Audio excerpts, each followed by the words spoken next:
And Allah's choice is perfect.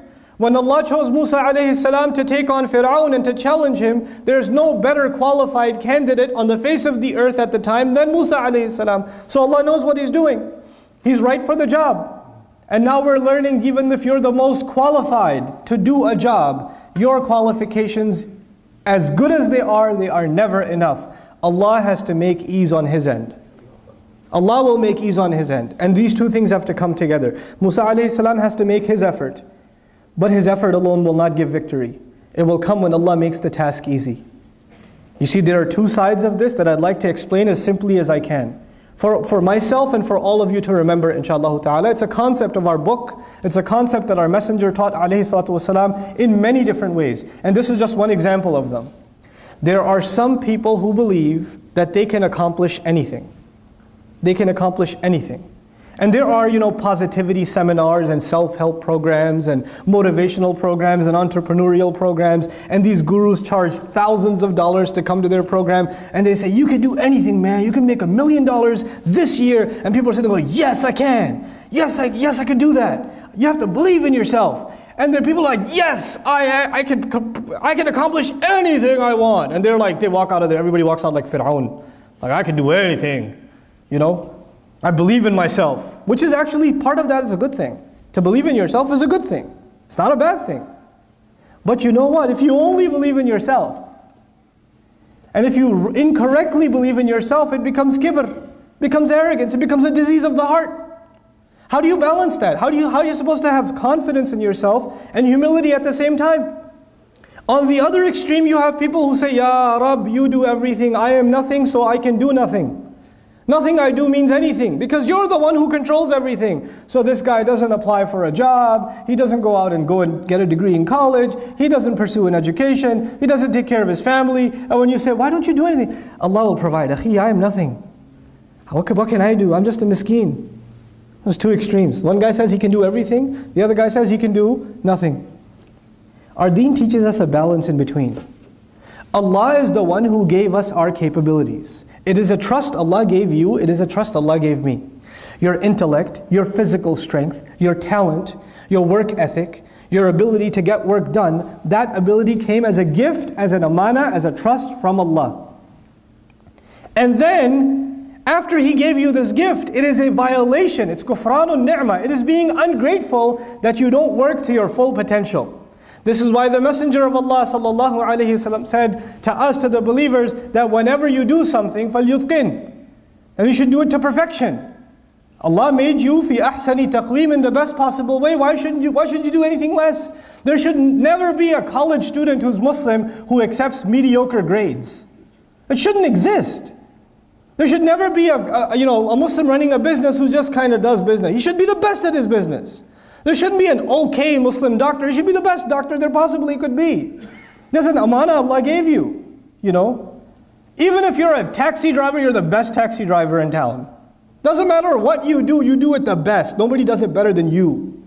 That's the attitude of a Muslim. But what balances that attitude and what keeps it from turning into arrogance is that you constantly remind yourself, on the one hand, my ability is not mine.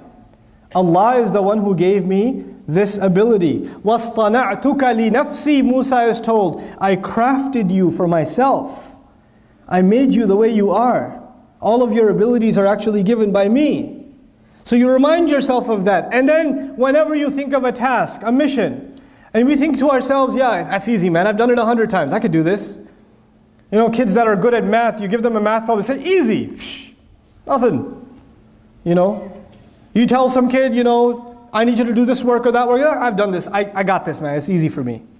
Actually, even when it's easy for you, as a matter of iman, to remind ourselves that it's not easy for you because you're awesome. It's easy for you because Allah made it easy for you. And you know what happens to people? This is the last thing I'm sharing with you, inshaAllah ta'ala. There are people who Allah makes many things easy for them. Please listen to this carefully. Allah makes many things easy for them. For some of you, Allah made money easy for you. It's just easy for you. For some of you, confidence is easy. It's no big deal. Other people get nervous, you don't get nervous. For some students of mine, studies are easy. Like I teach Arabic. Some of my students, wallahi, I could tell Allah made Arabic easy for this one. And the other one, ما خلق لدراسة العربية. He wasn't made to study Arabic. He's the smartest guy in his field. He will be a PhD in physics. He can't do mudaf and mudaf ilayh. He can't do it. You know? He wasn't made for it. This is tough for him. Not everybody's the same. Now what happens is when people get used to success, Allah makes one thing easy, then He makes the next thing easy, and then makes the next thing easy, and the next thing easy. Is everything always going to be easy? No, sometimes you will fail. There's a student who gets used to getting 100 the first time, the second time, the third time, the fourth time, and the fifth time he gets a 50. All of a sudden. And he's used to what? 100.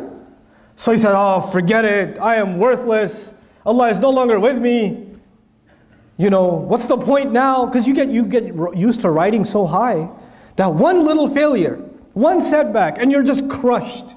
You are completely crushed. What's the point? I'm dropping out of school. I don't want to do this anymore. I hate this. You know what? This is when you didn't remind yourself at every single success that success was a combination of two things. Your effort and Allah's help. Every single 100 you got before wasn't because it was easy. You put effort and Allah gave His barakah. You put effort and Allah gave His barakah. And this time when it doesn't happen, two things could be wrong. Number one, maybe you didn't put enough effort. And when you don't put enough effort, Allah does not give His barakah. And maybe even if you put effort, Allah decided that He will not give you barakah, maybe that's better for you. One of my best friends in life used to be a Hindu, and he wanted to go to med school. And he was a straight A student. Straight A's his entire life. Perfect scores. Highest scores in the SATs. Applied to med school, he was expecting a full scholarship. He got rejected. He was completely shattered. He ended up in a different university. He decided to do computer science instead. And he was he's still a Hindu. He's completely depressed. Except he met people in his new college, Muslims, who he started hanging out with, and within 2 years he took Shahada. And he looks back now, he goes, thank Allah I didn't make it to med school. When I failed med school, I thought it was the worst thing that ever happened to me.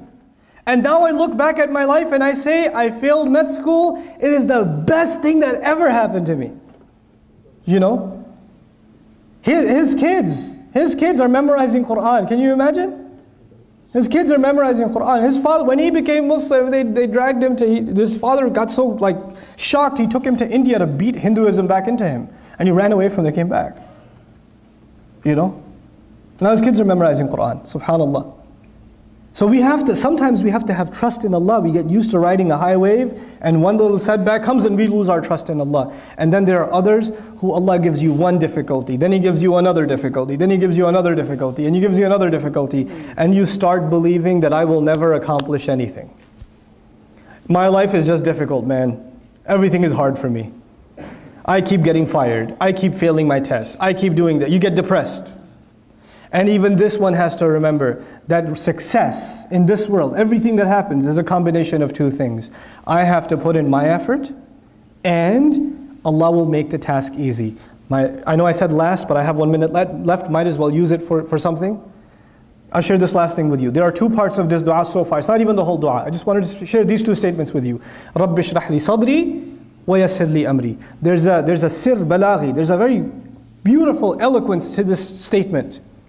Allah is teaching us that if you have a calm heart, if you have a positive attitude, and you have tawakkul in Allah, and you put your work in, then Allah will make your mission easy. But if you start with the attitude, I know it's not going to work anyway, but I'll try.